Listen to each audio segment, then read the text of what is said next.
आज हम CHN का सेकंड टॉपिक पढ़ने जा रहे हैं, वैक्सीन वायल मॉनिटर। तो वैक्सीन वायल मॉनिटर होता क्या है, मतलब वैक्सीन पे जो के वायल से ही हम मॉनिटरिंग कर सकते हैं कि उस वैक्सीन को अब हम यूज़ कर सकते हैं कि नहीं यूज़ कर सकते हैं। तो it is damage to vaccine because of heat can be known by a vaccine vial monitor. तो इसमें जो है वो हीट सेंसिटिव केमिकल इंडिकेटर होता है जो लेवल मतलब वाइल्स पे होती है या नेक ऑफ एम्प्यूल्स या कैप ऑफ वाइल्स पे होती है। कुछ इस तरीके का इंडिकेटर होता है, जिससे हमें पता चलता है कि हम वैक्सीन को अब यूज़ कर सकते हैं या नहीं यूज़ कर सकते हैं। ओके, सो जो ये केमिकल इंडिकेटर होता है वो PTS होता है, पी टॉलिन सल्फोनेट का बना होता है। Okay, it record cumulative heat exposure of vaccine through gradual change in colour. इसमें कलर चेंज होता है। कैसे होता है, जैसे कि इसमें एक क्वेश्चन तो ये पूछ सकते हैं कि जो ये वैक्सीन वायल मॉनिटर में है वो क्या क्या कंपोनेंट्स होता है। तो जो आउटर सर्कल होता है और इनर स्क्वायर होता है। Okay, outer circle and inner square होते हैं इसके कंपोनेंट्स। और इसमें हम कब तक इसको यूज़ कर सकते हैं, तो इसे यूज़ कर सकते हैं, इसे यूज़ कर सकते हैं, थर्ड और फोर्थ को यूज़ नहीं कर सकते। मतलब अगर इनर स्क्वायर का कलर अगर आउटर सर्कल से मैच हो जाए या फिर इनर स्क्वायर का कलर आउटर सर्कल से ज़्यादा डार्क हो जाए तो हम इस वायल्स को, इस वैक्सीन को यूज़ नहीं कर सकते हैं। तो वही लिखा, when the inner square becomes the same colour और darker than the outer circle vaccine should not be use. So vaccine vial monitor is use for heat sensitive vaccine है। शेक टेस्ट, शेक टेस्ट जो है जितने भी freeze sensitive vaccine होते हैं, मतलब कि हीट रेजिस्टेंस वैक्सीन होता है, उनके लिए हम शेक टेस्ट यूज़ करते हैं, वैक्सीन वायल मॉनिटर यूज़ नहीं करते। तो जितने भी हीट फ्री सेंसिटिव वैक्सीन है, लाइक हेपेटाइटिस बी हो गया, हमारा PCV हो गया, DPT हो गया, इन सारे के लिए हम शेक टेस्ट यूज़ करते हैं। तो इसमें क्या है कि फर्स्ट चीज़ क्या है कि जितने भी जो DPT वैक्सीन होते हैं ना, इसमें एक इम्यूनो बूस्टिंग एडजुवेंट्स होता है, एल्यूमिनियम हाइड्रोक्साइड कुछ ऐसा, ठीक है। तो अगर हमने इसको फ्रीज़ किया तो क्या होगा, इसको फ्रीज़ करने से जो इसका जो एडजुवेंट्स होगा, जो इम्यूनो बूस्टिंग एडजुवेंट्स है, वो प्रेसिपिटेट हो जाएगा और जो वैक्सीन है वो नॉन पोटेंट हो जाएगा। इसलिए हमें इसको प्रेसिपिटेट होने नहीं देना है। तो इसलिए हमने इसको हमें शेक टेस्ट से पता चलता है कि हाँ ये वैक्सीन अब हम इसे यूज़ कर सकते हैं कि नहीं यूज़ कर सकते हैं। तो इसमें हमें कैसे पता चलता है कि अगर वो जो वैक्सीन है अगर वो वाइट क्लाउडी हो गया, वाइट क्लाउडी लिक्विड है और सेडिमेंट्स नहीं है, white cloudy liquid with no sediments, हम उसको यूज़ कर सकते हैं। बट अगर वो क्लियर लिक्विड हो गया और उसमें सेडिमेंट्स दिखने लग गए, वो जो लिक्विड था ना क्लाउडी कलर का वो क्लियर हो जाएगा और सेडिमेंट्स कुछ कुछ दिखने लग जाएंगे, तो हम उस वैक्सीन को हमें डिस्कार्ड करना है, उसको हम यूज़ नहीं कर सकते हैं। तो for freeze sensitive vaccine we use shake test, and for heat sensitive vaccine we use vaccine vial monitor. Okay, so coming to cold chain is very important topic, ठीक है। तो कोल्ड चैन में क्या है कि कोल्ड चैन होता क्या है, it is a mechanism of to maintain the temperature of vaccine, ठीक है। इसमें पेरिफेरल एरियाज़ में जहाँ पे वैक्सीन को हम लेके जाते हैं वहाँ पे हमें 2 to 8 डिग्री सेल्सियस हमें मेंटेन करना होता है। बट जहाँ पे हम वैक्सीन को स्टोर करते हैं फॉर लॉन्ग टर्म के लिए, वहाँ पे हमें -15 to -25 डिग्री सेल्सियस मेंटेन करना होता है। तो यहाँ से क्वेश्चंस आ सकता है कि पेरिफेरल एरिया में जहाँ पे वैक्सीन यूज़ होता है वहाँ पे हमें कितना टेम्परेचर मेंटेन करना होता है, एंड फॉर वैक्सीन स्टोरेज हमें कितना टेम्परेचर मेंटेन करना होता है। Okay, so one other question is there is reverse cold chain. Reverse cold chain क्या होता है? रिवर्स कोल्ड चैन जैसे कि कुछ स्टूल सैंपल होते हैं, like acute flaccid paralysis surveillance के लिए, जिसमें हमें पोलियो का वायरस डिटेक्ट करना होता है।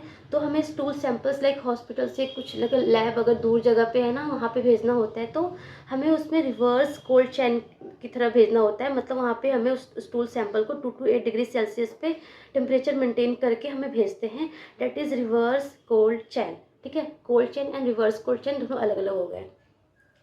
तो इसके कोल्ड चैन के क्या क्या कंपोनेंट्स होते हैं, तो इसके कंपोनेंट है day carrier, vaccine carrier, cold box, ILR, ice line refrigerator, deep freezer and walk in cold rooms, walk in freezers. तो जो डे कैरियर है उसमें हम 6 to 8 वैक्सीन का वायल्स रख सकते हैं। वैक्सीन कैरियर में हम 16 to 20 वैक्सीन वायल्स रख सकते हैं। कोल्ड बॉक्स में 25 to 30 वैक्सीन वायल्स रख सकते हैं। फिर ये सारे जो होते हैं ना, ILR, deep freezer, walk in cold room, walk in freezer, ये सारे बड़े बड़े होते हैं, बहुत 300 ऐसे लीटर्स वाले होते हैं। ठीक है, जो डे कैरियर है ना, जिसमें हम 6 to 8 वैक्सीन रख सकते हैं, ये 2 तरह का होता है।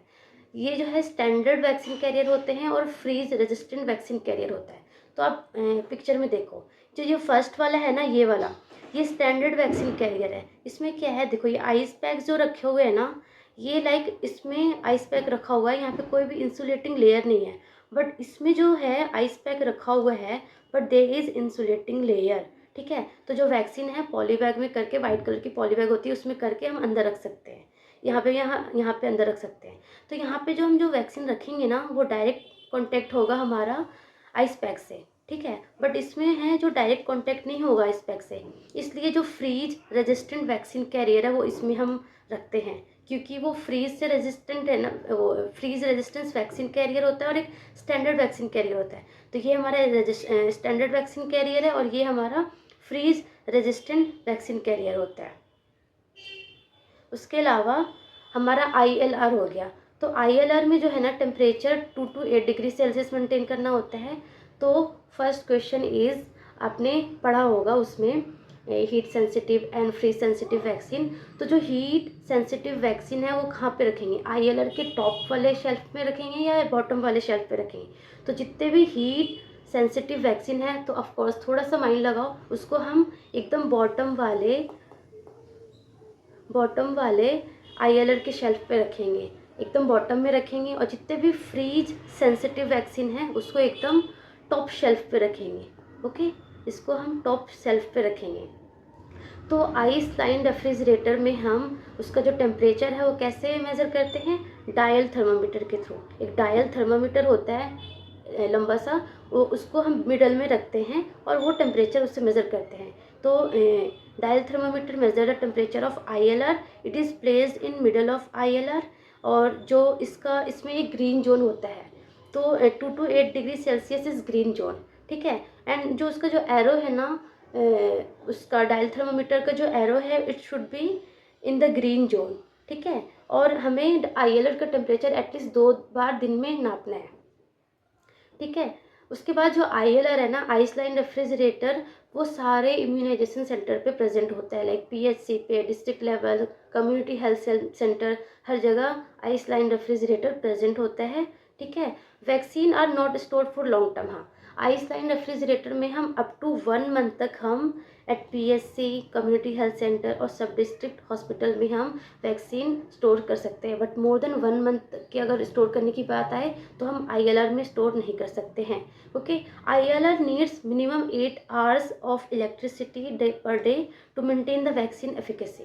ठीक है, इसमें 8 hours की एटलीस्ट हमें इलेक्ट्रिसिटी सप्लाई चाहिए होती है ठंडा रखने के लिए। ओके, थर्ड हम आते हैं डीप फ्रीजर पे। तो डीप फ्रीजर है ना, डीप फ्रीजर पे हमें कोई वैक्सीन वगैरह स्टोर नहीं करना होता है। डीप फ्रीजर में हम क्या करते हैं, जो आइस पैक बनता है ना, वो आइस पैक प्रिपेयर जो है वो हम डीप फ्रीजर में करते हैं। तो ये जो डीप फ्रीजर है वो available at community health centre या डिस्ट्रिक्ट हॉस्पिटल पे। It is only use for manufacturing और freezing the ice pack, not to store vaccine. ठीक है, but in certain situation, let suppose कोई पोलियो आउटब्रेक आया है, तो इस कंडीशन में हम पोलियो इम्यूनाइजेशन सेंटर पे हम OPV वैक्सीन को डीप फ्रीज़र में हम स्टोर कर सकते हैं डिस्ट्रिक्ट लेवल पे, क्योंकि आपको पता है कि OPV जो वैक्सीन है वो बहुत ज़्यादा हीट सेंसिटिव होता है। इसलिए हम अगर पोलियो आउटब्रेक आया तो हम लाइक अलग अलग जगह पे हम यहाँ पे अलग अलग इम्यूनाइजेशन सेंटर पे हम डीप फ्रीज़र में हम पोलियो वैक्सीन हम स्टोर कर सकते हैं। बट वैसे डीप फ्रीज़र में कोई भी वैक्सीन स्टोर नहीं करते हैं, it is just only for preparing this ice pack. Okay, इसका जो टेम्परेचर होता है ना, वो -15 to -25 डिग्री सेल्सियस होता है डीप फ्रीज़र का टेम्परेचर। ओके, सो अगर हमें वैक्सीन को स्टोर करना हो तो हमें WICR मतलब वॉक इन कोल्ड रूम या walk in freezer he use करते हैं वैक्सीन को स्टोर करने के लिए डिस्ट्रिक्ट लेवल पे। और वन थिंग, अगर वैक्सीन को स्टोर करना हो ना, तो कभी भी PHC CHC पे स्टोर नहीं किया जाता, वो हमेशा एक नेशनल, स्टेट या फिर रीजनल लेवल पे स्टोर करना होता है। क्योंकि जो विलेज लेवल पे अगर हम वैक्सीन का स्टोर करेंगे ना, तो फेलियर के चांसेस बहुत ज़्यादा होते हैं। इसलिए हमेशा नेशनल, स्टेट या रीजनल लेवल पे ही हमें वैक्सीन का स्टोर करते हैं। तो वॉक इन कोल्ड रूम में क्या है, maintain temperature of vaccine up to 3 month. Up to 3 month तक हम वैक्सीन को यहाँ पे स्टोर कर सकते हैं। वॉक इन फ्रीज़र में अगर और लंबा टाइम तक हमें स्टोर करना है वैक्सीन को, तो हम वॉक इन फ्रीज़र्स में स्टोर कर सकते हैं। Okay, so maximum failure of cold chain at sub centre and village level, इसलिए vaccine are not stored at village level, हमेशा नेशनल या रीजनल या स्टेट लेवल पे ही स्टोर किया जाता है। So that's about all about cold chain.